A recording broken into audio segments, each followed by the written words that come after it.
वल्लभ धाम की जय। श्री अविचलदास जी महाराज की जय। महाराज की जय। सत केवल साहिब, सत केवल साहिब, सत केवल साहिब।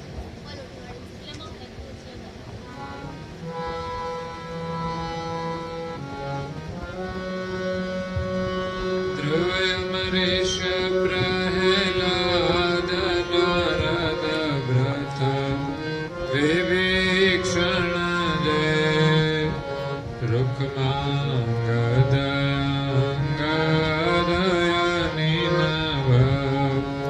हनुमंत भजय।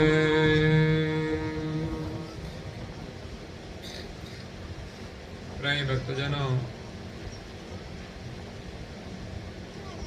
ज्ञान संप्रदायના અધ્યસ્થાપક અનંત બ્રહ્માંડાધીશ વિશ્વનિયંતા સકર્તા સદકૈવલના પરમ વિશેષાંશ अनंत अंशोना तारणहार परम मोक्षना दाता कैवल धर्म धुरंधर महान समर्थ परम श्रेष्ठ परम विभूतिवान परम दयालु परम कृपा निधि सर्वज्ञ दिव्य परम गुरु श्रीमद करुणा सागर महाराज વિશ્વભરના મનુષ્ય તનુધારી ચૈતન્ય અંશોને સંબોધીને યથાર્થ જ્ઞાનનો ઉપદેશ આપતા સ્વરચિત જ્ઞાન ભક્તિ વૈરાગ્ય નિરૂપણ ગ્રંથને વિશે ભક્તિનો મહિમા સમજાવતા આ જગતની અંદર પરમ ગુરુના પ્રગટ થતા પહેલા જે ભક્તો ભક્તિ કરીને મહાન થઈ ગયા છે એમની પણ સાથ આપે છે કે આગળ થઈ ગયેલા જે મહાન પુરુષો છે એમણે કેવી ભક્તિ કરી હતી। આગળ પરમ ગુરુએ વર્ણન કર્યું છે કે આપણે કેવી ભક્તિ કરવી જોઈએ। એના માટે કહ્યું છે ભક્તિ અનીન। अनीन भक्ति करवाथी आपनु कल्याण थाय छे। अनीन भक्ति नी अंदर आपणामां परमात्मा प्रत्ये अनन्य भाव होय छे, विनम्र भाव होय छे। एक भगवान मां प्रीति थई जाय, भगवान ने पामवा माटे भक्ति करीए ए अनन्य भक्ति छे। बाकी संसारनी अंदर બધા લોકો ભક્તિ કરે છે પણ દરેકની ભક્તિ જુદી જુદી હોય છે। કોઈ કોના માટે ભક્તિ કરે, કોઈ શાના માટે ભક્તિ કરે। કોઈને પેટમાં દુખતું હોય તો ભક્તિ કરે, કોઈને માથું દુખતું હોય તો ભક્તિ કરે, કોઈ પૈસા માટે ભક્તિ કરે। પરંતુ અહીંયા જે મહાપુરુષોનું વર્ણન કર્યું છે એમને સંસાર સુખની કોઈ કામના નહોતી, તેમજ એના જીવનમાં જે કંઈ દુઃખ હતા એનાથી પણ એને કોઈ દુઃખ ન હતું। એમણે તો ભગવાનનો મહિમા જાણી અને ભગવાનમાં પ્રીતિ જોડી હતી। આ જગતની અંદર સર્વસમર્થ પરમેશ્વર છે, સર્જનહાર છે। એટલે ધર્મ જગતની અંદર એમને જે ઈષ્ટનું શરણ મળ્યું એમની ભક્તિ કરવામાં એમને સમર્પિત થઈ ગયા। એમને ભગવાનમાં એટલો વિશ્વાસ હતો કે ભગવાન મળી જાય એટલે બધું મળી જાય। જ્યારે આપણે ભગવાનને નથી જોઈતા પણ ભગવાન પાસે આપણે માંગીએ છીએ કે મને આ મળી જાય, મને પેલું મળી જાય, ઠીક છે એ પણ મળી જાય છે। એના માટે પણ ભરોસો હોવો મહત્વનો છે।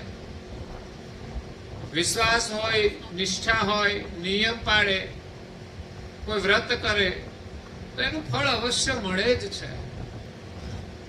એટલે ભક્તિનો પ્રારંભ તો આવા કોઈ નાના પ્રસંગમાંથી જ થતો હોય છે. શ્રદ્ધાનો જન્મ કોઈ પરિસ્થિતિમાંથી જ થતો હોય છે. એકાદ કાર્ય આપણું થાય તો આપણને વિશ્વાસ આવી જાય. એટલે શ્રદ્ધાથી ભક્તિ કરવી જોઈએ. કરુણાસાગર બાપજી આગળ કહે છે ભક્તિ વિના કોઈની પણ મુક્તિ થવાની નથી. ભક્તિનો ઉદ્દેશ મુક્તિ છે. સંસારની અંદર અનેક પ્રકારના દુઃખો છે, એમાંથી પણ મુક્તિ મેળવવાની છે. અને મોટામાં મોટું દુઃખ છે જન્મ અને મરણનું. જન્મવાનું અને મરવાનું આ બે દુઃખ મોટા છે. જેનું મૃત્યુ થાય છે આપણે જોઈએ છે, કંઈક તો દુઃખદ પરિસ્થિતિ હોય છે. આમ તો કિનારે બેઠા હોય ને એ દુઃખી હોય, હે ભગવાન અમને લઈ લ્યો. એટલે જ્યાં સુધી શ્વાસ ચાલે ત્યાં સુધી એમનું નામ લ્યો. એ લેવાના હશે ત્યારે લેશે, પણ આપણે તો એનું નામ લેવાનું છે. પણ લોકો દુઃખી હોય છે, ઘણા લોકો વધારે પણ દુઃખી હોય છે. પથારીવશ હોય, એમાંય પાછી કેટલી મુશ્કેલીઓ હોય. આપણને એનું દુઃખ જોઈને એમ થાય ભગવાન આને જલ્દી છુટકારો આપે. દુઃખ એ દુઃખ છે. એક મૃત્યુના સમયે દુઃખ છે, એક જન્મવાનું દુઃખ છે. આપણને એમ થાય કે જન્મવામાં વળી શાનું દુઃખ? જન્મ થાય ત્યારે શાનું દુઃખ? એ તો માતાને ખબર છે, એને જન્મ આપવામાં જેટલું દુઃખ છે એટલું બાળકને પણ દુઃખ જ છે. બાળકનો જન્મ દુઃખમાંથી થાય છે. માતાના ગર્ભ દ્વારા બાળકનો જન્મ જ્યારે થાય છે ત્યારે માતાને અસહ્ય દુઃખ થાય છે. તો બાળકનો જન્મ શામાંથી થયો? દુઃખમાંથી થયો છે. અને જન્મે છે ત્યારે હસે છે કે રડે છે? જો દુઃખ ના હોત તો હસત, પણ રડે છે.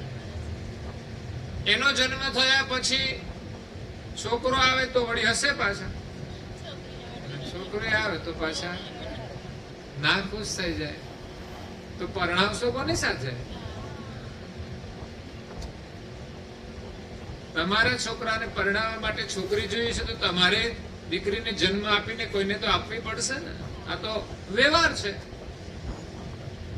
પણ જે કોઈ અન્યાય કરે છે, અત્યારે તો ટેકનોલોજી આવી એટલે હવે અન્યાય પહેલાથી થવા માંડે. પણ કદાચ કોઈ વખતે એમના છોકરા રહી જાય, કોઈ છોકરીને જન્મ નહીં આપે એનો મતલબ તમને પણ છોકરી મળશે. એટલે જન્મવાનું દુઃખ છે. જન્મ દુઃખમ જરા દુઃખમ. એક વૃદ્ધાવસ્થામાં પણ દુઃખ છે. અને આજે તો માણસની યુવાની પણ દુઃખદ બની ગઈ છે. ખરેખર તો યુવાની સુખના સર્જન માટે છે. શરીર સ્વસ્થ હોય, મહેનત કરી આપણે કમાઈએ, આપણો પરિવાર સુખી થાય, આ બધું તો કરે જ છે બધા. પરંતુ સાથે સાથે ભગવાનનું ભજન નથી કરતા, એનું સ્મરણ નથી કરતા, એટલે માણસ વધારે દુઃખી છે. માણસ નીતિથી નથી ચાલતો એટલે દુઃખી છે. ભક્તિ એટલે પરિવારની અંદર પ્રેમ ભાવ હોય, એ સુખ છે. પરંતુ આપણે સુખને માની લીધું કે એક બંગલો થઈ જાય તો આપણે સુખી, એક ગાડી આવી જાય તો સુખી, ઘરમાં ટીવી તો હોય પણ આ તો નાનું છે, આમાં નહીં મજા આવતી. મોટું ટીવી આવી જાય, બીજાનું જોઈને આપણે મને આ આપણા ઘરમાં આવે તો સુખી. એ તો હોય તો પણ ચાલે ને ના હોય તો પણ ચાલે. ઘર નાનું હોય તો પણ આપણે જીવી શકીએ છીએ, મોટું હોય તો પણ જીવી શકીએ છીએ. ગાડી હોય તો પણ જીવાય છે, ન હોય તો પણ જીવાય છે. આ બધું જ કરવા માટે કેટલી ચિંતા કરવી પડે, કેટલી મહેનત કરવી પડે, ત્યાર પછી આ ઊભું થાય છે. ન હોય તો એક ઊભું કરવાની ચિંતા નહીં. જો ચાહના ના હોય તો ચિંતા પણ નથી. અને થઈ ગયા પછી શાંતિ મળે છે એવું પણ નથી. દુઃખ તો દુઃખ જ છે. ગરમી થાય તો દુઃખ, ઠંડી લાગે તો દુઃખ, વરસાદ આવે તો પણ દુઃખ. તો વ્યવસ્થા હોય તો પણ દુઃખ છે. સરસ મકાન હોય, ગાડી હોય, બધું જ હોય, પણ કોઈની સાથે ઝઘડો થઈ જાય તો, ક્યાંક પાડોશી જોડે ઝઘડો થઈ જાય, ક્યાંક ઘરમાં ઘરમાં ઝઘડા થઈ જાય, એ બંગલામાં કેવી રીતે સુખી રહેવાના? પછી ગાડીમાં કેવી રીતે સુખી રહેવાના?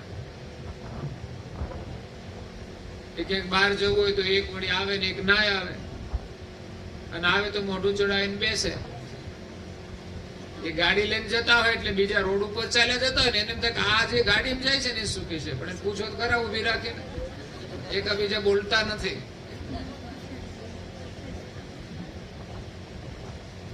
એ દુઃખ છે. કશું જ ના હોય છતાં પણ માણસ સુખી છે. તમે જુઓ તો જૈન સંતોને એનું જીવન કેટલું ત્યાગી છે. સંપૂર્ણ ભગવાનના ભરોસે જીવે છે. તો એ સુખી હોય તો આપણે કેમ સુખી ના થઈ શકીએ?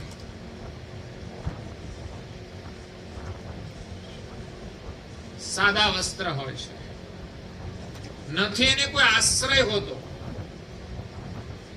પણ એને ભગવાનનો આશ્રય છે અને એને રહેવા માટે ઉપાશ્રય છે. ધર્મસ્થાનો દ્વારા બનાવેલા ઉપાશ્રય જે જનરલ હોય, આપણું કઈ જ નહીં, એમાં કોઈ ફેસિલિટી પણ નહીં, નહીં પંખો, છતાં પણ આશ્રય મળી ગયો તો ઘણું છે. એને તો માત્ર સુરક્ષિત સ્થાન જોઈએ, નથી એના નામે કોઈ બેંક બેલેન્સ,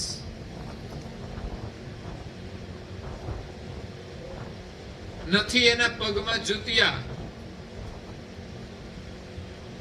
નથી કોઈને દેખાડવા માટે માથાના વાળ. અત્યારે તો વાળ તો હોય છે પણ કોઈ લોકોને શાંતિ નથી મળતી. એનાથી સારા દેખાવા માટે પ્રયાસ કરે છે. આપણે વાળથી સારા બનીશું? બ્યુટી પાર્લરમાં જવાથી સારા થઈશું?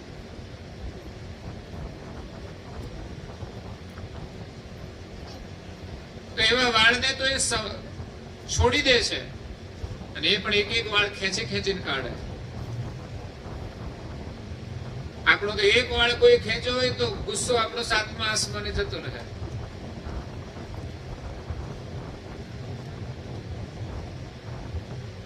તો જેમની પાસે કઈ જ નથી છતાં પણ હંમેશા પ્રસન્ન હોય છે, કારણ કે એનું ચિત્ત ભગવાનમાં લાગી જાય છે. અને માણસની પાસે બહુ બધું હોવા છતાંય માણસને શાંતિ નથી મળતી, કારણ કે એનું ભગવાન મનમાં નથી, એનું મન ભગવાનમાં નથી લાગતું. એટલે ભગવાનના સ્મરણ સિવાય, ભગવાનની ભક્તિ સિવાય માણસને શાંતિ મળવાની નથી. જીવન ઉપાધિમાં વીતી જશે અને અંતકાળ પણ દુઃખી હોય છે. જન્મનું દુઃખ, બીમારીનું દુઃખ, વૃદ્ધાવસ્થાનું દુઃખ અને છેલ્લે મૃત્યુનું દુઃખ. 4 દુઃખ બતાવ્યા છે જીવનમાં. આમાંથી આપણે છૂટવું હોય તો અનન્ય ભક્તિ સિવાય કોઈ વિકલ્પ નથી. એટલે ભક્તિમાં વિશ્વાસ રાખવો જોઈએ. કેવી ભક્તિ? સર્વસ્વનો ત્યાગ કરી અને ભગવાનને સમર્પિત થવું. કુટુંબ પરિવારમાં રહીએ છીએ પણ મોહ અને માયા છોડીને, માયાનો જે મોહ છે એને છોડીને, છોકરા આપણા જ છે, એને સાચવવા જોઈએ, આપણી ફરજ છે. એને ભણાવવા જોઈએ, એ આપણી ફરજ છે. પણ કે એના મોહમાં તો નથી આપણે બંધાઈ ગયા ને. તો આપણને એમ કે આપણને કઈ મોહ નથી, આપણને પ્રેમ છે. પ્રેમ હોય તો ભગવાનનું સ્મરણ થવું જોઈએ અને બાળકોને ભગવાનનું સ્મરણ કરવાના સંસ્કાર આપવા જોઈએ. સાચો પરિવાર પ્રત્યેનો પ્રેમ તો એ છે કે આપણા પરિવારની અંદર સંસ્કારોનું નિર્માણ થાય. આપણે તો સંપત્તિનું નિર્માણ કરવા પાછળ રાત દિવસ દોડીએ છીએ, પણ અડધો કલાક સમય આપણે સંસ્કાર નિર્માણ માટે નથી. આ તો સામાજિક પ્રસંગ છે ને એટલે ભેગા થયા છે. બાકી હું એમ કહું જેઠ પૂનમે આવજો તો તમે નહીં આવી શકો, ગુરુ પૂનમે આવજો એમાં તો આવશે કોઈ કોઈ, પણ બધા નહીં આવી શકે.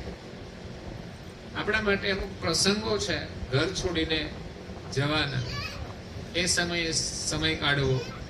બીજું આપણા ઘરની અંદર 24 કલાકમાં 1 કલાક, આમ તો 10મો ભાગ કાઢો ને તો 2.25 કલાક આપણે કાઢવા પડે, 2.5 કલાક. 10મો ભાગ સમયનો, 10મો ભાગ સંપત્તિનો આપણે સેવા માટે કાઢવો જોઈએ, સ્મરણ માટે કાઢવો જોઈએ. અને ન કાઢી શકીએ તો પછી આપણે સુખી થઈ શકવાના નથી.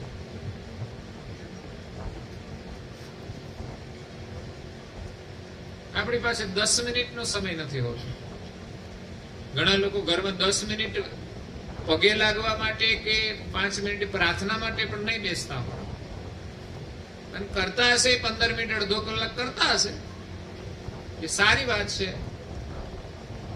પણ એમાંય કદાચ ઓછું પડતું હશે. 10મો ભાગ કાઢશો ને તો રોજનો 2.25 કલાક તમારે ધર્મ કાર્યમાં જોડવા પડે. પછી ભલે સહેજા સહેજ તમે જેટલું થાય એટલું સ્મરણ કરો, પણ નિયમપૂર્વક પ્રવૃત્તિ સાથે 2-2.5 કલાક આખા દિવસમાં આપણે અર્પણ કરવા છે. સવારે થોડી પૂજા કરો, સાંજે કરો, રાત્રે સમય મળે તો થોડું અધ્યયન કરો, કોઈની સાથે બેસો, ભજન કીર્તન કરો, કોઈની સાથે મળીને સત્સંગ કરો. એટલો સમય જ્યારે આપણે કાઢીશું ત્યારે પરિવાર સાથે આપણે સુખી રહીશું. પરિવારનો મોહ છોડીને પરિવારમાં પ્રેમ રાખવો જોઈએ. સતી મદાલસાને એમના દીકરાઓ સાથે સાચો પ્રેમ હતો તો એને જીવનનો મહિમા સમજાયો કે ભગવાનની ભક્તિ સિવાય માનવનું જીવન સફળ નથી, અને એ પણ સંપૂર્ણ ભગવાનને સમર્પિત થઈ જવું. તો મદાલસાએ દ્રઢ નિશ્ચય કર્યો કે મારી કુખે જે બાળક જન્મે એને ફરી જન્મ ન લેવો પડે એવું મારે શિક્ષણ આપવું છે, એવા સંસ્કાર આપવા છે. અને જન્મતાની સાથે જ એમણે એવું વાતાવરણ આપ્યું, એવા સંસ્કાર આપ્યા કે મોટા થયા પછી એ સંતાન સંસારમાં ના રહ્યા, પણ ભગવાનનું ભજન કરવા માટે વૈરાગ ધારણ કરી અને નીકળી ગયા. એનું કલ્યાણ થઈ ગયું. ત્યાર પછી રાજાએ કહ્યું કે રાણી, એકને તો મારા વારસમાં રાખો તમે, આ રાજ કોણ સંભાળશે?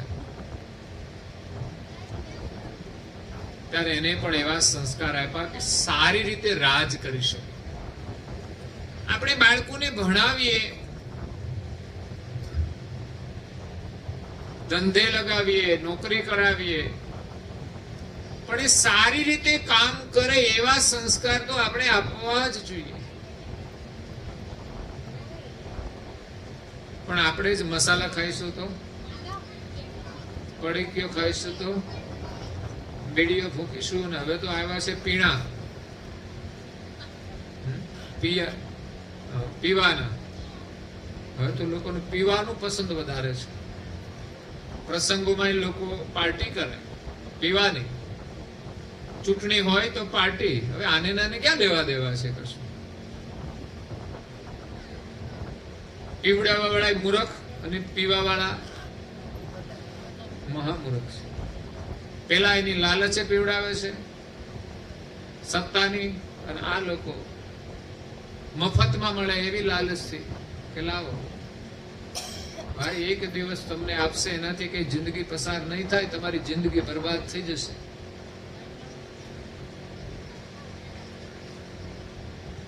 કેટલી બહેનો દુખી થઈ ગઈ છે.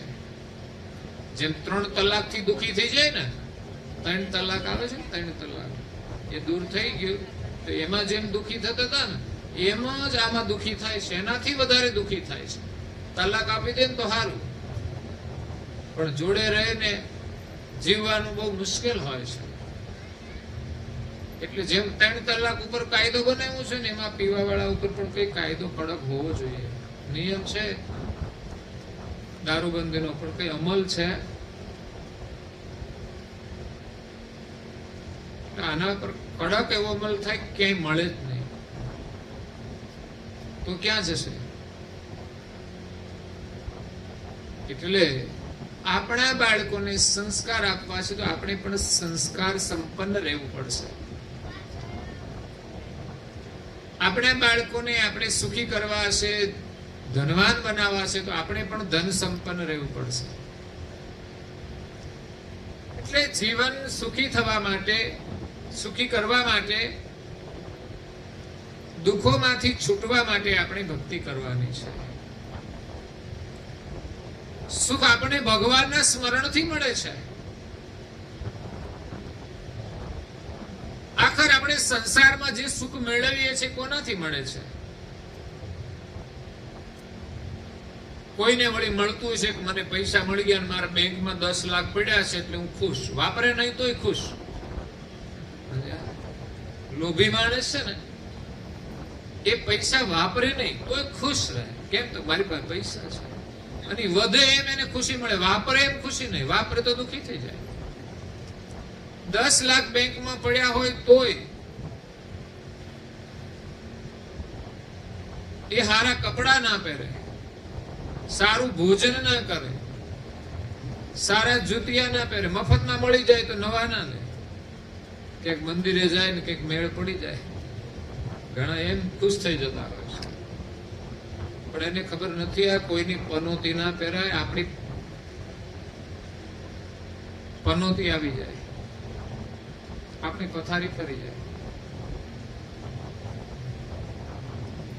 એટલે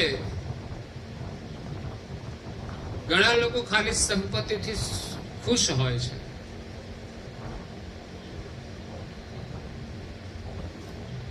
ઘણા લોકો એનો ઉપભોગ કરીને ખુશ થાય છે. તો ઉપભોગ કરવા માટે સંપત્તિ દ્વારા આપણે મકાન લઈએ, બીજી વસ્તુઓ લઈએ, ખાવા પીવાનું, કપડા, આ બધો ઉપભોગ કરીએ છીએ.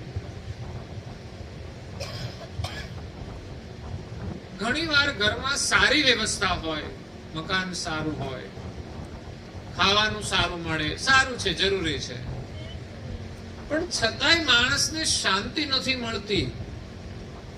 પ્રમાણ શું છે?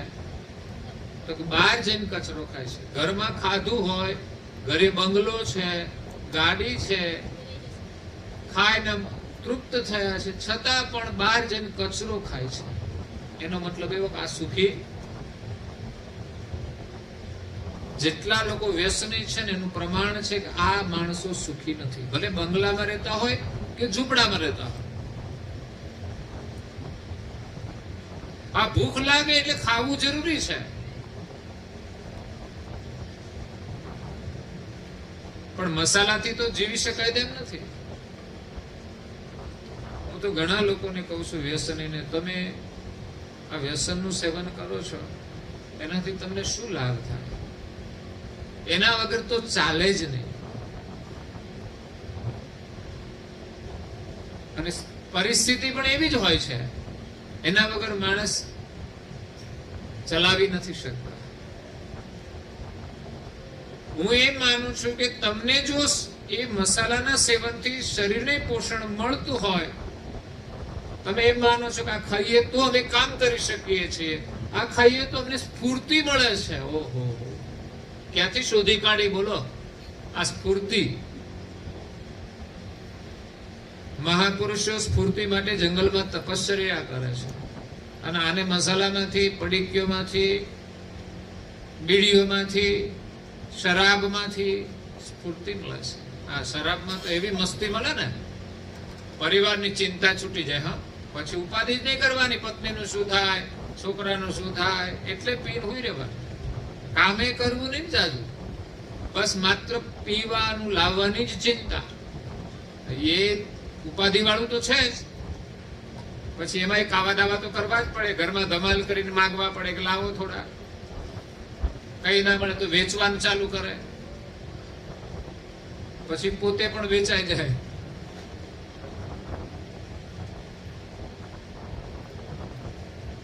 એટલે એનાથી આપણને સુખ મળવાનું નથી. તો આપણે ઇન્દ્રિયો દ્વારા સુખ લઈએ છીએ. જો ઘરમાં આપણે બેઠા હોઈએ તો એકબીજા વાતો કરે તો આપણને આનંદ આવે. ઘણી વાર ઘરમાં એકલા બેઠા, ચાલો પડોશમાં જઈને થોડી વાતો કરીએ, પછી ગમે તે કરે, આની મારી તારી બધી ચાલે. સમસ્યા એ છે આપણી પાસે સારી વાતો નથી, એટલે આપણે ગરીબ છીએ, કંગાલ છીએ. જેની પાસે સારી વાતો છે, સારા વિચાર છે, એ જ સાચો અમીર છે. પૈસા ગમે તેટલા હોય, શું કરવાના? એ પણ ખતરો છે. જીવતા ના આવડે તો કાં તો ઘરમાં લડાઈ ઝઘડા કરાવે, કાં તો બહુ સંપત્તિ જોઈને કોઈની દાનત બગડે તો પણ જીવન જોખમમાં આવી જાય. કઈ મુશ્કેલીઓ છે. વાપરતા ના આવડે, ખોટા માર્ગે વાપરે તો દુઃખ છે. પણ જેને જીવતા આવડી જાય ને, એને જેટલું મળે ને એમાં એ ખુશ રહે. ભગવાનની જે ભક્તિ છે એ જ આપણને દુઃખમાંથી છોડાવે છે. એટલે દિવ્ય પરમ ગુરુ અહીંયા જે નિષ્કામ ભાવથી જેમણે ભક્તિ કરી છે એમનું વર્ણન કરે છે. ધ્રુવ, અમરીશ, પ્રહલાદ, ભક્તોના નામ પણ જાણવા જરૂરી છે, પછી એના જીવન વિશે પણ જાણવું જરૂરી છે. એમણે કેવી રીતે ભક્તિ કરી, કેવી પરિસ્થિતિનો સામનો કર્યો. એમનું દુઃખ જોઈએ તો એમ લાગે કે આપણા જીવનમાં તો કોઈ દુઃખ છે જ નહીં. અને જ્યાં સુધી આપણું શરીર સ્વસ્થ ને ત્યાં સુધી સમજવાનું કે આપણે સુખી જ છીએ. સુખના સાધન ઘણા બધા હોય, પણ શરીર ન ચાલે તો કરવાનું શું? શરીરની ખોડ હોય તો શું કરવાનું? કેટલી મુશ્કેલી હોય છે. તો ભગવાને સલામત શરીર આપ્યું છે, એના જેવું બીજું કોઈ સુખ નથી. અને સુખનું સર્જન પણ આ શરીર દ્વારા જ કરવાનું છે. હંમેશા સત્યના માર્ગે ચાલશો તો સુખી થશો. પણ સત્યના માર્ગે ચાલતા કઈ મુશ્કેલી આવે તો આપણને એમ લાગે છે કે આ સત્યના માર્ગે ચાલીએ છીએ એટલે મુશ્કેલી આવે છે, એટલે આપણે વધુ નથી કમાતા, ખોટું બોલીએ તો હમણાં કમાઈએ. પણ સત્યના માર્ગે ચાલતા જે મુશ્કેલી આવે એનું આપણે સામનો કરવાનો છે. ફલ સ્વરૂપે સુખ મળશે. પણ ખોટા માર્ગે ચાલીશું, લાભ તો થશે, પણ પછી આપણે દુઃખોથી ઘેરાઈ જઈશું, દુઃખના દરિયામાં ડૂબી જઈશું. પછી સુખ માટે કોઈ અવકાશ નહીં મળે. અને સત્યના માર્ગે ચાલશો, થોડા ઘણા દુઃખ આવશે, પણ એ દુઃખનો સામનો કરવાની શક્તિ સત્યમાં જ છે. અને દુઃખોથી તમે પસાર થઈ ગયા, અંતે સુખ ને સુખ જ છે. પછી ખાવાનું ન મળે તોય સુખ, શરીરમાં રોગ હોય તોય સુખ, અને શરીર છૂટી જાય તો પણ સુખ ભગવાનના નામમાં છે. ધ્રુવને કેટલો વિશ્વાસ હતો. રાજા અમરીશ રાજા હતા, એટલો બધો વૈભવ હતો, છતાં પણ એ વૈભવ પ્રત્યે એમને વૈરાગ થઈ ગયો, એનો મોહ છૂટી ગયો, અને ભગવાનની અંદર એનું મન લાગી ગયું. રાજ એની રીતે ચાલે છે, એને ભગવાનને સોંપી દીધું. બસ ભગવાનમાં એ લાગી ગયા. એ ભગવાનમાં જો આપણો વિશ્વાસ થઈ જશે તો આપણા પરિવારનું જે કામ છે ને એ એમની કૃપાથી સારું જ થઈ જશે. કારણ કે જ્યાં ભગવાનની કૃપા હોય ત્યાં ખોટું કશું જ ના થાય. ઘરમાં અરે ખોટું ના થાય તો કોઈ દુઃખ જ નથી. ઘરમાં આપણે માથે લઈને ફરીએ અને ઘરમાં ખોટું લોકો બોલે, ખોટું કંઈ કરે, એ ઘરમાં ક્યારેય સુખ રહેતું નથી. આંતરિક રીતે માણસ દુઃખી હોય છે. એટલે પ્રહલાદ બાલ્યાવસ્થાની અંદર ભક્તિ કરી. નારદ એક મુનિ હતા, 14 લોકની અંદર વિચરણ કરતા, નારાયણ નારાયણ, બસ કોઈ આગળ નહીં, કોઈ પાછળ નહીં, નારાયણનું નામ લઈને 14 લોકમાં વિચરણ કરે છે. એ નારદ મુનિએ સંતોની સેવા કરેલી, ત્યાર પછી એને નારદનો અવતાર મળ્યો છે. સંતોના સાનિધ્યમાં રહેતા, એમની સેવા કરતા, એ ભોજન લીધા પછી જે શેષ ભોજન વધ્યું એ પ્રસાદી રૂપે આરોગતા હતા. અને સંતોના આશીર્વાદથી એમને ભક્તિ પ્રાપ્ત થઈ છે. ભક્તિનો ઉદય સેવાથી થાય છે. બીજું પગથિયું સ્મરણનું આવે છે. એક તો ભક્તિની અંદર આપણામાં સેવા ભાવ જોઈએ, તો પરિવારની અંદર પણ એકબીજાનું કામ કરવાની સેવા ભાવના હોવી જોઈએ. ઘરમાં વડીલો હોય, ઉંમરવાળા હોય, એમની સેવા કરવાની પણ ભાવના હોવી જોઈએ. આ તો એમણે આપણને મોટા કર્યા હોય, આપણી ફરજ છે. છતાંય એવાય કપૂતો હોય છે કે જે વૃદ્ધાવસ્થામાં માતા પિતાની દરકાર નથી કરતા. એ દુઃખી હોય છતાં એ મોજ કરતા હોય, પણ એને ખબર નથી કે આપણા પણ દિવસો એક દિવસ આવશે. એટલે નાના હતા ત્યારે માતા પિતાએ કર્તવ્ય નિભાવ્યું, આપણે પરાધીન હતા. અને માતા પિતાની ઉંમર થાય, એ નિવૃત્ત થઈ જાય પછી એને સાચવવાની જવાબદારી આપણી છે, એને જમાડવાની જવાબદારી આપણી છે. એ બીમાર થઈ જાય તો એની સેવા કરવાની જવાબદારી એના સંતાનોની છે, પુત્ર વધુની છે. આ તો એક આપણો સાંસારિક ધર્મ છે. અને એ રીતે ધર્મ પાળતા પાળતા, સેવા કરતા કરતા આપણે પ્રભુનું સ્મરણ કરીએ. સેવાની ભાવના હશે ને ત્યાં સ્મરણનો ઉદય થશે. ગમે તેવી ક્ષારવાળી જમીનમાં અનાજ ઉગી શકતું નથી. ગમે એવું સારું બિયારણ લાવો તોય ના ઉગે. સેવાની ભૂમિકા હશે તો જ સ્મરણનો ઉદય થશે. અને સ્મરણનો છોડ મોટો થશે ને તો એની છાયામાં આપણને સુખ શાંતિ મળશે. એવું નથી કે ઘરમાં એસી ચાલુ કરીને હોઈ જાવ એટલે આમ શાંતિ. ઠીક છે, વર્તમાન વ્યવસ્થા પ્રમાણે આપણને થોડો આનંદ મળે છે, પરંતુ એની પણ આદત નહીં પાડવી જોઈએ. એના વગર ચાલે નહીં. જેટલું કુદરતી જીવન જીવાય ને એટલું સારું છે. કૃત્રિમ વસ્તુઓનો ઉપયોગ ઓછો થાય એટલું સારું છે. આ જે વસ્તુ આપણને સહજ મળી જાય એના માટે વાંધો નથી. બાકી તો ઘણી મુશ્કેલી છે. હું એમ કે ઉનાળાનો સમય હોય અને ગરમી હોય, તમે જો તો સવારમાં એટલી ગરમી હોય છે, તો હું આપણે એસી વાળા રૂમમાં બેસી જ રહીશું, બહાર નહીં નીકળીએ, ગરમી નહીં લાગે. એટલે આ તો એક શરીરનું સુખ દુઃખ છે. પણ જ્યાં સુધી આ જીવાત્મા આ શરીરમાં પોતાને નહીં ઓળખે ત્યાં સુધી એને આ જન્મ મરણના દુઃખમાં ફરવાનું છે અને આ શરીરના સુખ દુઃખ ભોગવવાના છે.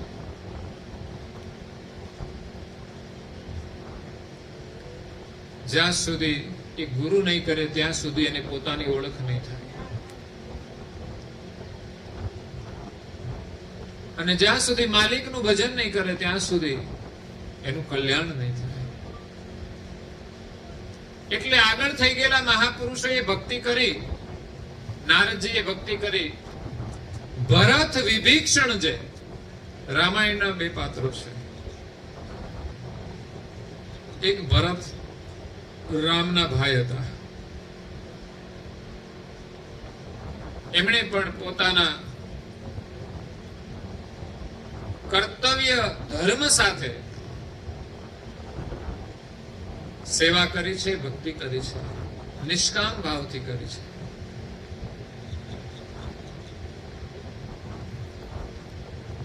રામ તો એક અવતારી પુરુષ હતા. લક્ષ્મણ પણ એમ કહેવાય છે, શેષાવતાર કહેવાય છે. ભરત અને શત્રુઘ્ન એ પણ એક દેવી અંશો છે બધા. તો ભરતની જે ભક્તિ હતી નિષ્કામ હતી.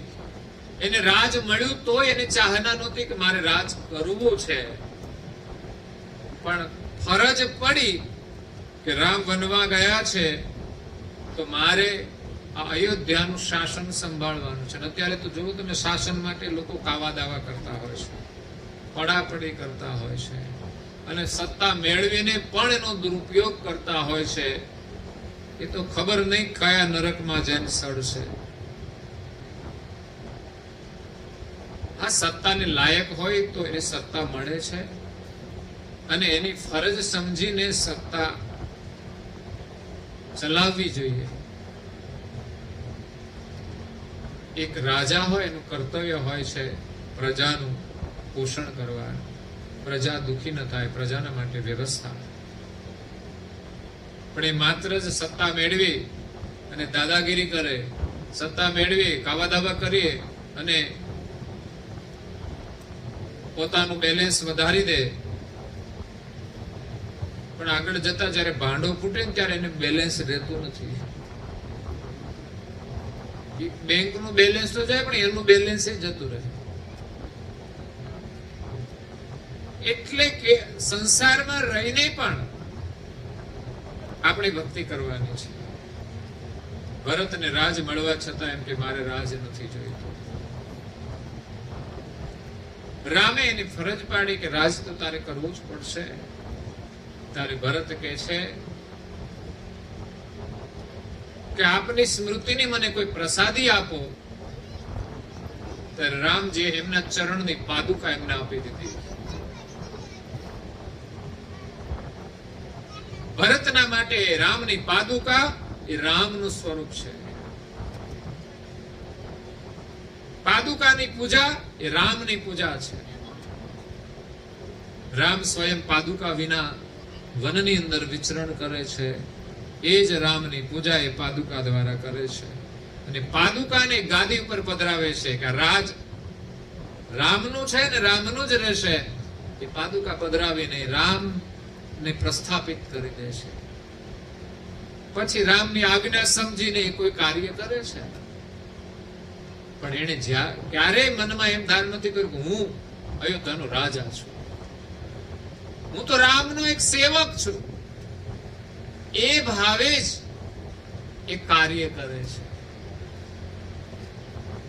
અને એ અયોધ્યાના રાજભવનની અંદર નથી રહેતા, પણ અલગ એકાંતમાં પર્ણકુટીમાં રહે છે. ત્યાં પણ જમીન પલંગ ઉપર તો નહીં, પણ જમીન ઉપર નથી સૂતા. જમીન અંદર 1 ફૂટનો ખાડો કરી એમાં આસન રાખીને એમાં એ શયન કરે છે. કારણ કે વનમાં રામજી શયન કરે જો ભૂમિ ઉપર, તો ભૂમિ ઉપર પણ ના સૂઈ શકું. મારે એનાથી નીચે સૂવું જોઈએ. અત્યારે તો બાપા નીચે બેઠા હોય, છોકરા ગાદી ઉપર બેઠા હોય ઘરમાં. આપણે કોઈ આમ બહુ ગંભીરતા લેતા જ નથી. છોકરા છે ગમે ત્યાં બે ચાલે એમ. પણ ના, પહેલેથી જ એને સંસ્કાર આપવા જોઈએ કે પપ્પા અહીં બેઠા હોય આપણે નીચે જ બેસવું જોઈએ.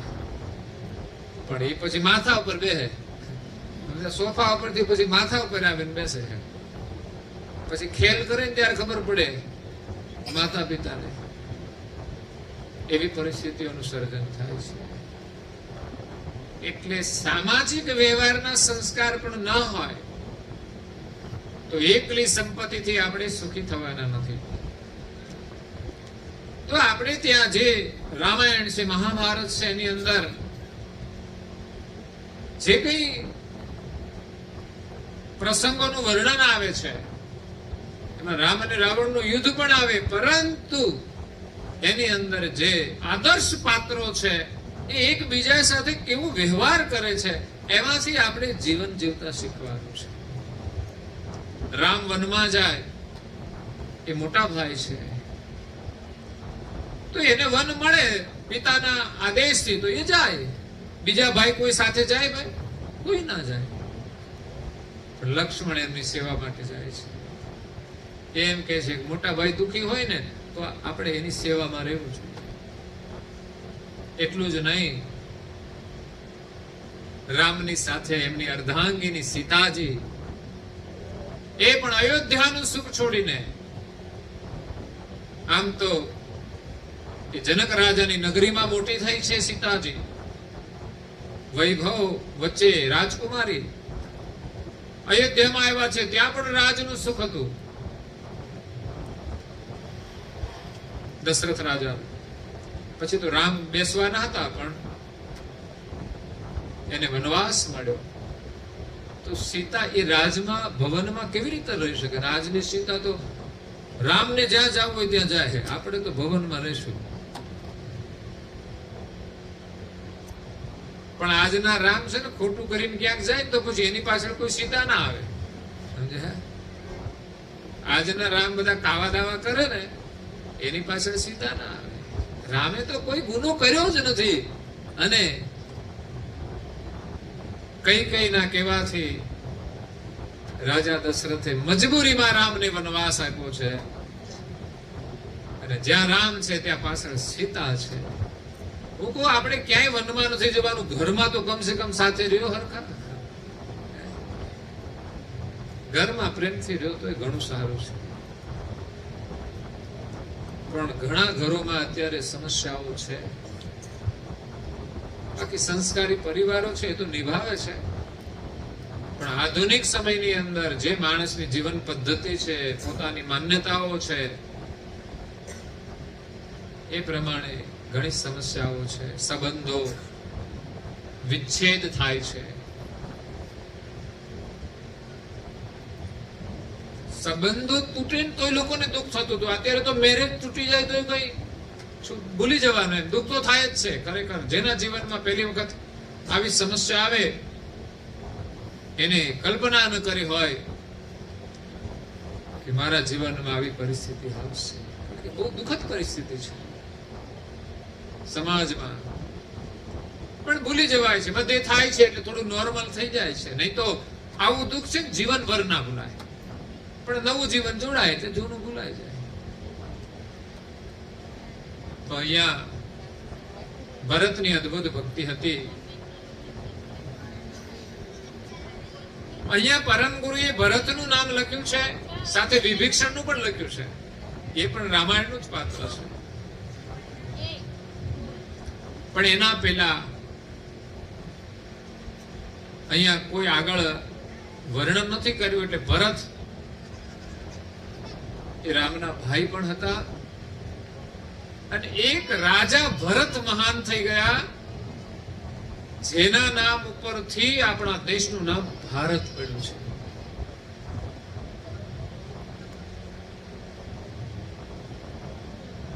એ વૃષભદેવના 100 પુત્રોના મોટા પુત્ર હતા રાજા ભરત.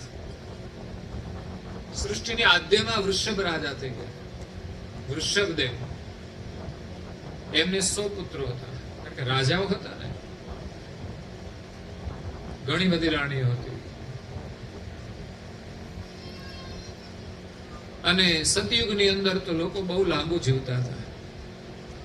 એમ કહેવાય છે કે એમણે 25,000 ઉપર વર્ષ સુધી એમણે રાજ કર્યું. પણ એમણે પ્રજાના સુખની ચિંતા કરી છે, પ્રજાને સુખી કરી છે, પ્રજાને સંસ્કારી કરી છે. એના રાજની અંદર સમયાંતરે યજ્ઞો થાય, પ્રજાને યજ્ઞનો લાભ મળે, એવું કાર્ય રાજાઓ કરતા. રાજા દ્વારા થતું હતું. પ્રજા ન કરી શકે તો કઈ નહીં, રાજા કરે ને તોય પ્રજાને કરવું ના પડે. રાજા જ આયોજન કરે ને પ્રજા એનો લાભ લે. પણ આપણે જવું પડે. હા, યજ્ઞ કર્યો હોય તો દર્શન કરવા, એની પ્રક્રમા કરવા, ત્યાં સાંભળવા.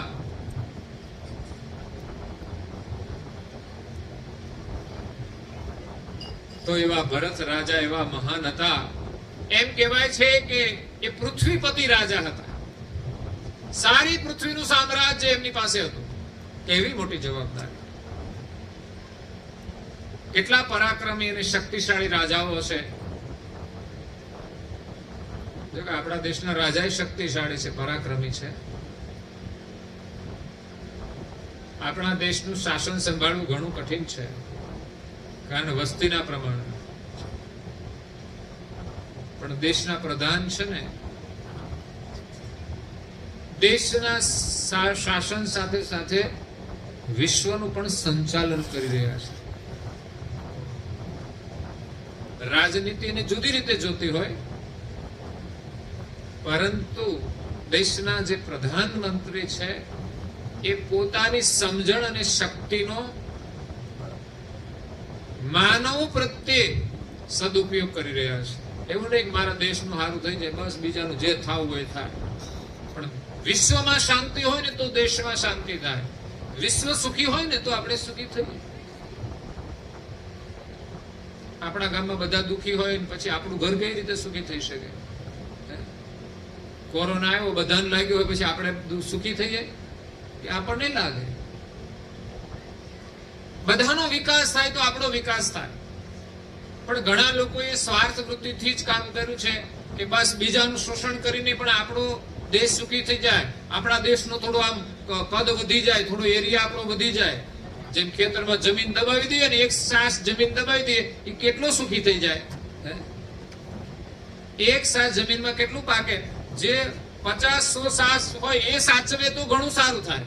એમાં બીજા દબાવેલા એક સાસ થી શું સુખી થઈ જવાનું? એમ ઘણાની કૂટનીતિઓ હોય છે કે થોડું બોર્ડર દબાવી દઈએ, એમાં શું સુખ મળવાનું છે? કોઈ દેશ નાનો છે, કોઈ મોટો છે, જેવડો છે તેવડો, એને સારી રીતે શાસન કરે તો એ સુખી થાય, એનો વિકાસ થાય.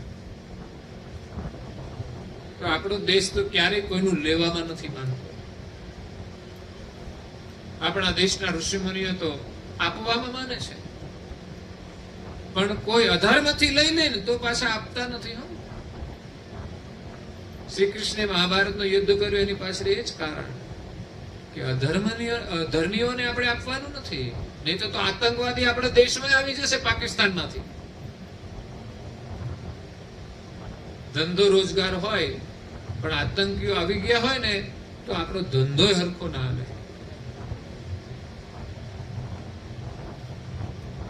આતંકીઓનો તો જુલમ ભયંકર છે, ખતરનાક છે. એટલે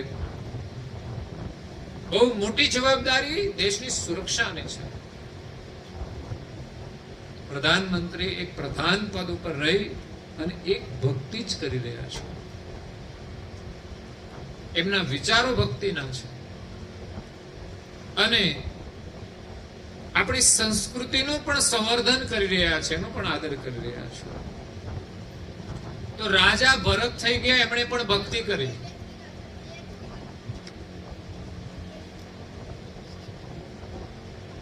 અંતે સારી રીતે રાજ કરી અને એમને પરિવારમાં 5 દીકરાઓ હતા, એ એમને રાજ સોંપી અને પોતે વાનપ્રસ્થની અંદર નીકળી ગયા. આપણે ત્યાં 4 આશ્રમ છે. પહેલો બ્રહ્મચર્યાશ્રમ, બાલ્યાકાળ. બીજો ગ્રહસ્થાશ્રમ, લગ્નથી જોડાય. 50 વર્ષ થાય એટલે વાનપ્રસ્થ આવે, વનમાં પ્રસ્થાન કરવા.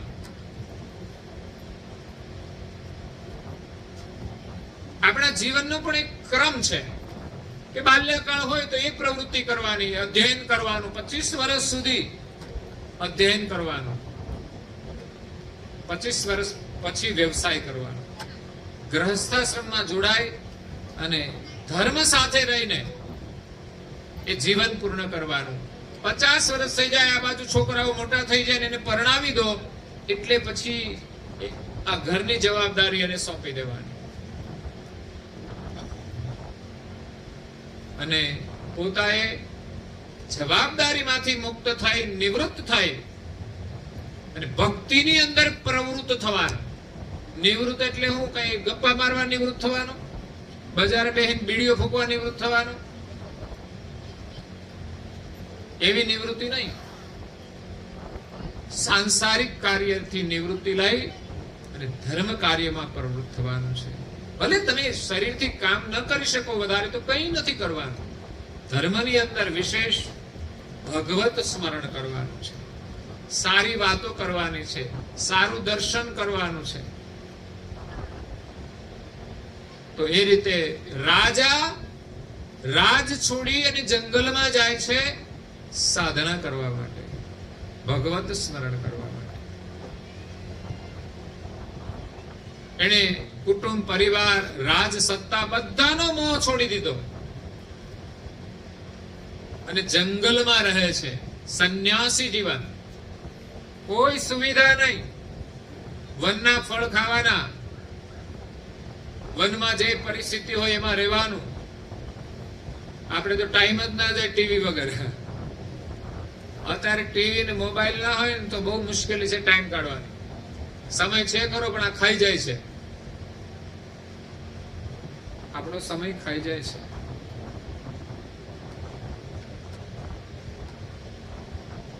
એટલે જંગલમાં એ સાધના કરે છે, ધ્યાન કરે છે. વિશેષ કરીને આજે ધ્યાનને તો કોઈ સ્થાન જ નથી.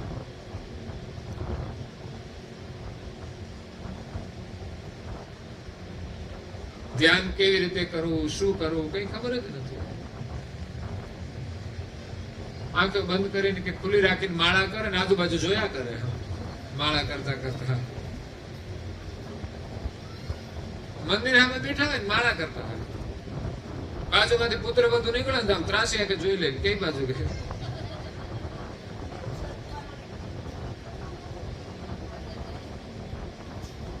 એવું આપણું ધ્યાન છે.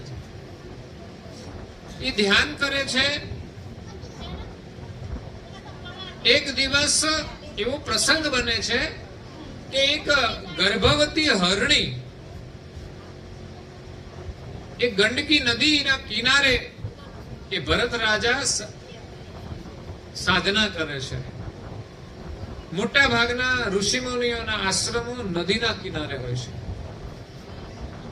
આપણા ભારતની અંદર, આપણા ગુજરાતમાં આ નર્મદા નદી છે ને, એ જ એક એવી નદી છે કે આખી નદી જ્યાંથી ઉદ્ભવ થયો અમરકંટક થી, તો એ ભરૂચ પાસે જ્યાં સાગરમાં મળે છે ત્યાં સુધી સંપૂર્ણ એના કિનારે બધા આશ્રમો છે. બાકીની નદીઓ તો કંઈક પહાડમાંથી આવતી હોય ને ક્યાંથી ક્યાં જતી હોય. કોઈ કોઈ જગ્યાએ આશ્રમો હોય છે ગંગા નદીના કિનારે, પરંતુ આ નદી એક એવી છે એના બંને કિનારા ઉપર ઋષિ મુનિઓના આશ્રમો છે. એટલે તો એમની પરિક્રમાનું મહત્વ છે કે લોકો પરિક્રમા કરે છે. પેલા તો ચાલતા જ કરતા હતા, તો બધા આશ્રમોની અંદર એ ભોજન લેતા, સંતોના દર્શન કરતા, એનો એ લાભ મળતો હતો. આજે પણ લોકો કરે છે શ્રદ્ધાવાળા. અને નદી એ તો એક માતાનું કામ કરે છે. કેટલાય લોકોને જીવન આપે છે. એ નર્મદા નદી છે તો આજે આપણા ગુજરાત માટે કેટલો એનો ખેતીનો લાભ છે. આપણું ગુજરાત સમૃદ્ધ છે, હશે બીજા ધંધાઓથી પણ ખેડૂતો જે સમૃદ્ધ છે, એ જેને જેને નર્મદાનું પાણી મળતું છે એની ખબર કે ભાઈ આ પાણી છે તો આપણે સારું છે, ના હોય તો આખા વર્ષમાં ચોમાસાના જે પાક આવે એ જ, અને એમાં તો અનિશ્ચિત હોય છે અને આ મોંઘવારીમાં ચલાવવું મુશ્કેલ હોય છે. સરકારે એના ઉપર પણ એક સારું કામ કર્યું છે. સરદાર વલ્લભભાઈ પટેલે આ યોજના શરૂ કરીને આખા રાજ્યની અંદર છેક કચ્છ સુધી અને સૌરાષ્ટ્ર સુધી એના પાણીને પહોંચાડ્યું. ઘણું સારું કામ છે. તો ગંડકી નદીના કિનારે રાજા તપ કરે છે, સાધના કરે છે, ધ્યાન કરે છે. એમાં સામે કિનારે એક ગર્ભવતી હરણી પાણી પીવા માટે આવે છે.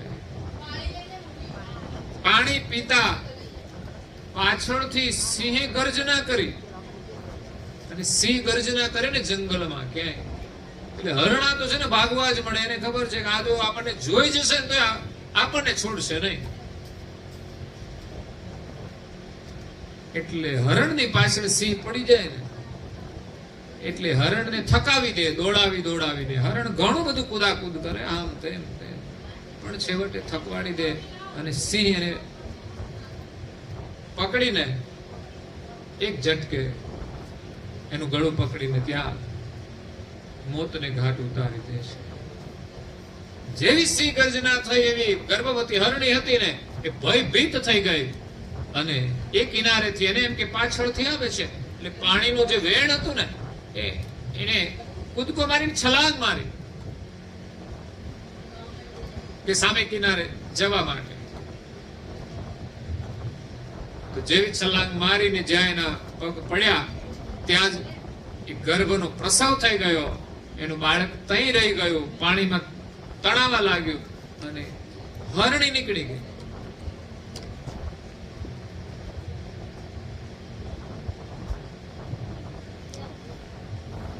આ જ દ્રશ્ય જે રાજા ભરત વાનપ્રસ્થની અંદર પછી તો 75 વર્ષ થઈ જાય તો સંન્યાસ આવી જાય, એમાં એ ધ્યાન કરે છે. એનું ધ્યાન ભંગ થયું અને જોયું તો એક હરણનું બચ્ચું મા વગરનું થઈ ગયું. એમ કહેવાય છે કે હરણી તો ત્યાં મરી પણ ગઈ. તો રાજા એમને અંતિમ વિધિ કરી દીધી છે, પણ જેનું બચ્ચું હતું ને એકલું થઈ ગયું. એટલે બચ્ચાને લઈને પોતે આશ્રમમાં આવ્યા, પોતાનું જે નિવાસ છે ત્યાં લઈને આવ્યા. ધીમે ધીમે એને મોટું કરે છે. અને હરણમાં એને એવી માયા લાગી ગઈ ને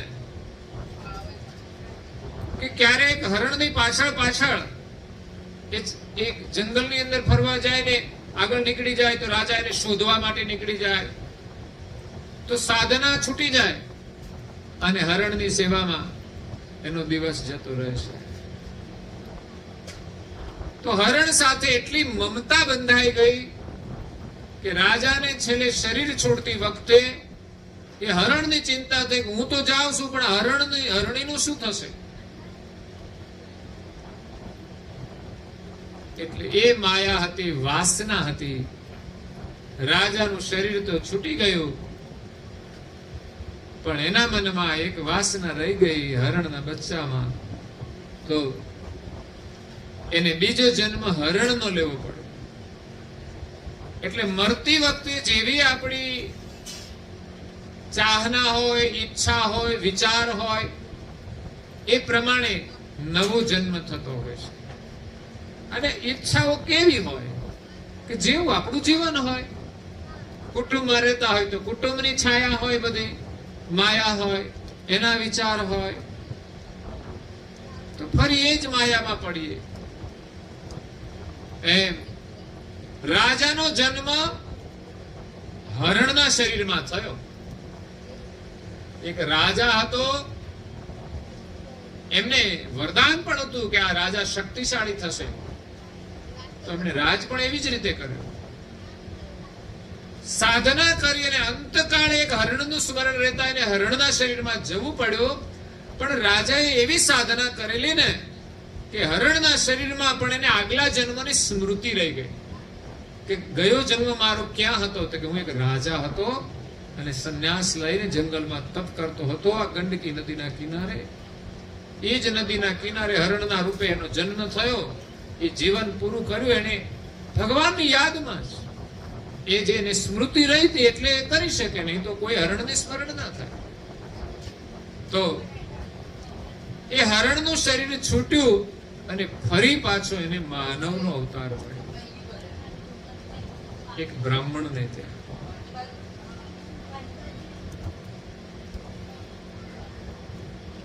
એ બ્રાહ્મણને ત્યાં અવતાર થયો ત્યાં પણ એને સ્મૃતિ રહી આગલા જન્મની.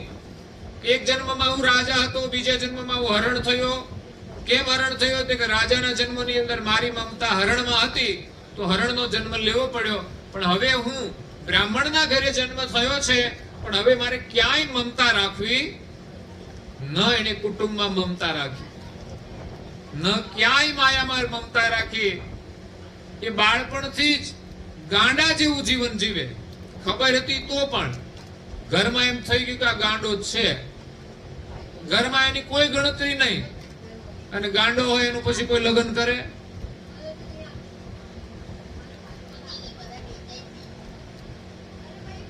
એટલે એ બહુ ખાસ ભણ્યા પણ નહીં. કારણ કે આગલા જન્મની સ્મૃતિ રહી જાય, એને ક્યાં ભણવાની જરૂર? ભગવાનનો મહિમા સમજીને ભગવાનમાં જે લાગી જાય ને, એને જીવનમાં ભણવાની કોઈ જરૂર નથી. તો ખાવાનું મળી જાય છે અને કોઈ ચિંતા નથી.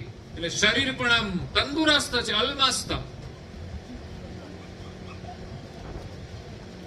એમાં એક રહુગણ રાજા હતા. એ જ્ઞાન પ્રાપ્તિ માટે, સત્સંગ માટે એ પાલખીમાં બેસીને ત્યાંથી પસાર થાય છે.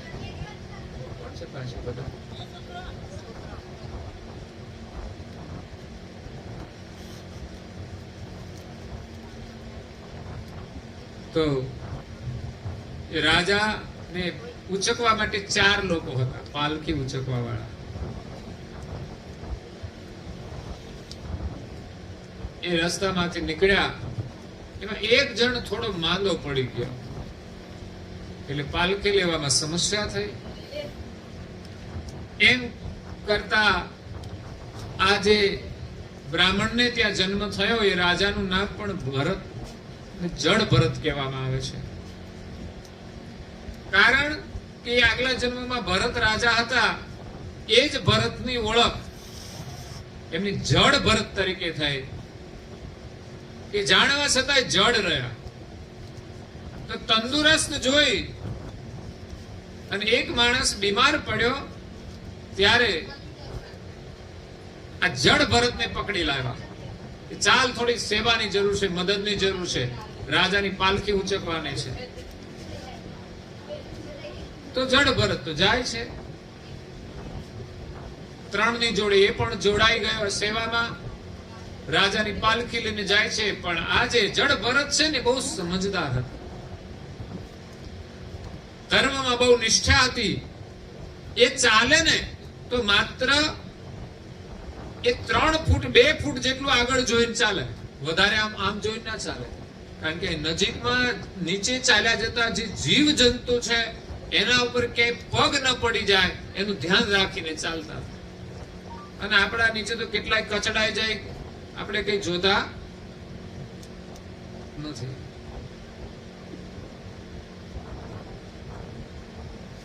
ઊંચું જોઈને ચાલતા હોય, દેડકા દબાઈ જાય તો ખબર પડે. આવે ત્યારે ખબર પડે કે આ દેડકો દબાઈ ગયો. એમાં કીડીઓની તો ખબર જ ના પડે. પણ મૂળ એક દ્રષ્ટિ કેવી છે, મહત્વનું છે. તો જ્યાં કીડી મકોડો કે કઈ જીવડું આવે ત્યાં કૂદકો મારે. ત્યાં પગ પડતો હોય એની જગ્યાએ કૂદકો મારીને આગળ જતા રહે. એટલે કૂદકો મારે એટલે રાજાને થોડું તકલીફ પડે. પાલખીની અંદર આમ સ્થિર થઈને લઈ જવાનો, એને બદલે કુદાકો મારે એટલે તરત આખી પાલખી ઊંચી થાય. એમાં રાજાને પણ કઈ ઊંચે ઉપર કઈ માથું અડી જાય તો વારંવાર આ કૂદકા મારે છે. એટલે રાજા ફરિયાદ કરે છે કે ભાઈ કેમ હરખી રીતે ચાલતા નથી, પાલખી ઘણીવાર ત્રાસી થઈ જાય છે. તો એલા 3 જણા કે અમે તો બરાબર રીતે ચાલીએ છીએ, આ ચોથો જોડાયો છે ને એ કૂદકા મારે છે.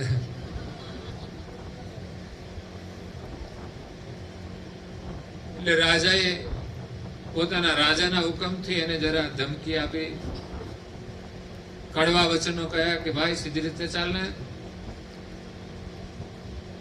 ત્યારે એ એ જડ ભરત તો બહુ જ્ઞાની હતા, સમજદાર હતા. એટલે એણે જ્ઞાનની ભાષામાં રાજાને ઉપદેશ આપ્યો. ત્યારે રાજાને ખબર પડી કે આ કોઈ સામાન્ય વ્યક્તિ નથી. કારણ કે રાજા સામાન્ય તો નથી જ, એ પણ સત્સંગ માટે જાય છે.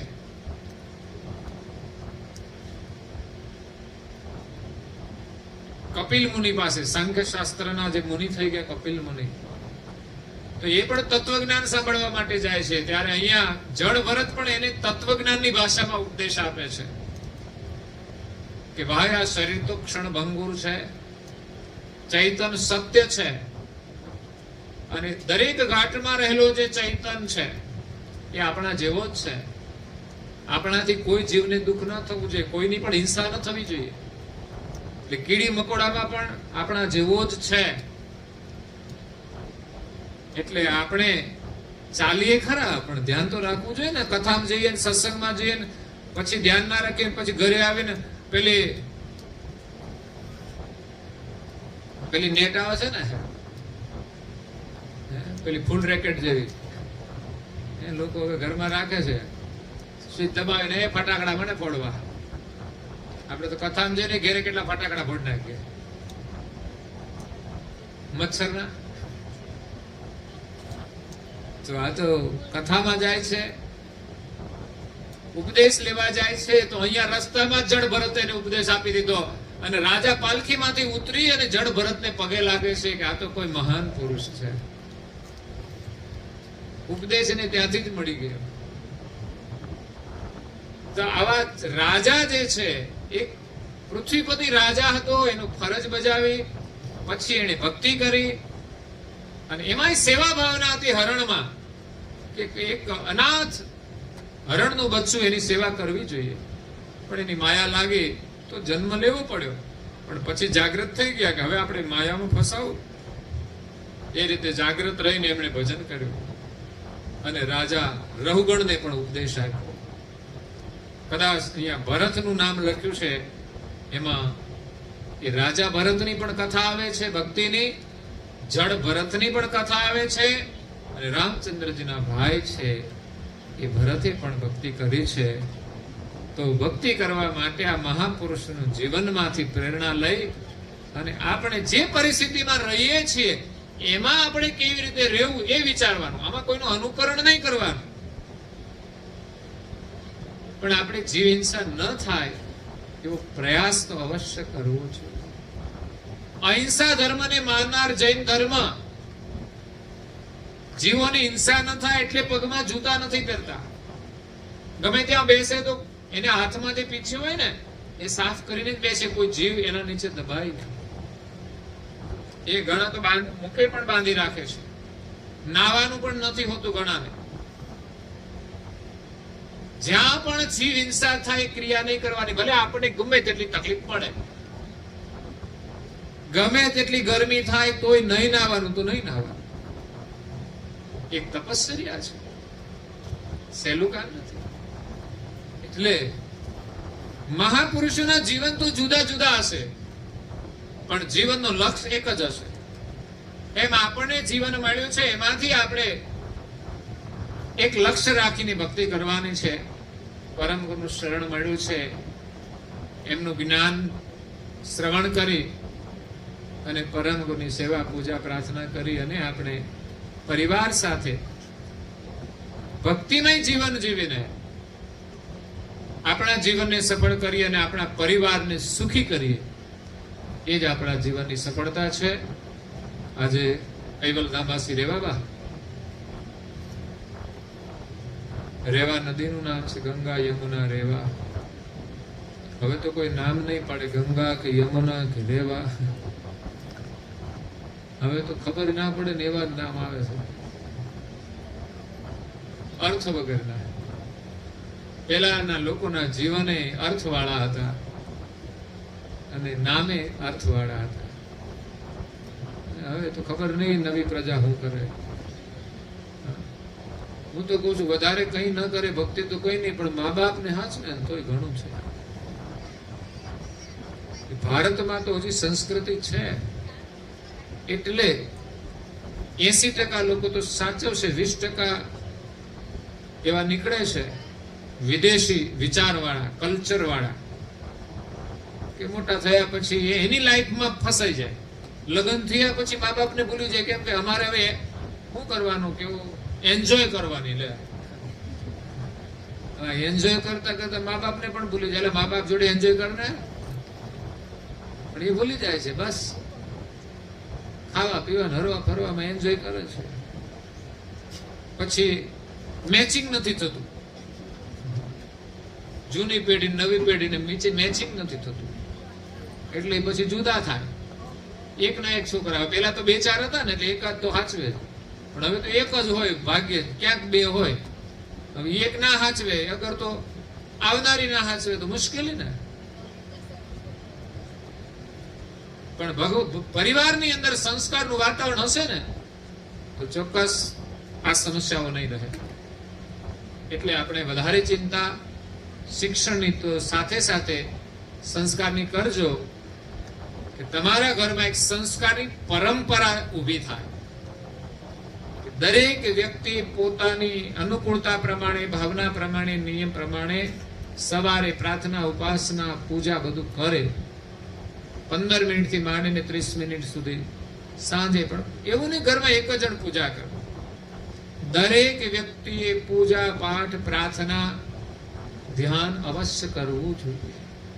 અને સતશાસ્ત્રોનું અધ્યયન વ્યક્તિગત રીતે પણ કરો અને સામૂહિક રીતે પણ કરો. બાળકોને બેસાડીને ભલે ને સમજાય કે ના સમજાય, પણ એને બેસવાના સંસ્કાર હોવા જોઈએ. વધારે તો 15 મિનિટ તમે વાંચો. બાળકો 15 મિનિટ બેસે ને કઈ બગડી ના જાય, પણ એને બેસવાના સંસ્કાર પડે અને સમય જતા એનામાં સમજણ પણ આવે. પણ પરંપરા હોય તો એને આપણા ધર્મ ગ્રંથોની ખબર પણ પડે કે આ ગ્રંથ છે. પણ આપણા વડીલોને જ ખબર ના હોય એને, તો પછી બાળકોને તો શું મળવાનું? જ્યાં કુવા ખાલી હોય ત્યાં હવાડામાં શું આવે? તો પેલા તો કુવા ભરજો, ખાલી હોય તો બોર થોડા ઊંડા કરજો. પાણી નીચે ગયા હોય તો, કારણ કે કળિયુગ છે એટલે પાણી તો નીચે ગયા જ છે, પણ થોડા ઊંડા બોર કરીને આપણે પાણી કાઢવું પડશે અને આપણા બાળકોને આપવું પડશે. એ ફરજ ઘરમાં માતા પિતાની છે. જો બાળકો ખોટી દિશામાં જશે તો પહેલા તો દોષિત એમના માતા પિતા જ થશે. એમને કઈ પણ ભૂલ હોય, એને સંસ્કાર આપવામાં કમી રાખી હોય. નહીં તો બાળકને તમે સંસ્કારનો પ્રેમ આપશો ને, તો કદાચ મોટા થઈને તમને નહીં ભૂલે. પણ તમે માત્ર સુવિધાનો જ પ્રેમ આપશો ને, તો એ ભોગ પ્રધાન થઈ જશે અને ભોગના ગુલામ થઈ જશે. પછી તમને પણ ભૂલી જશે.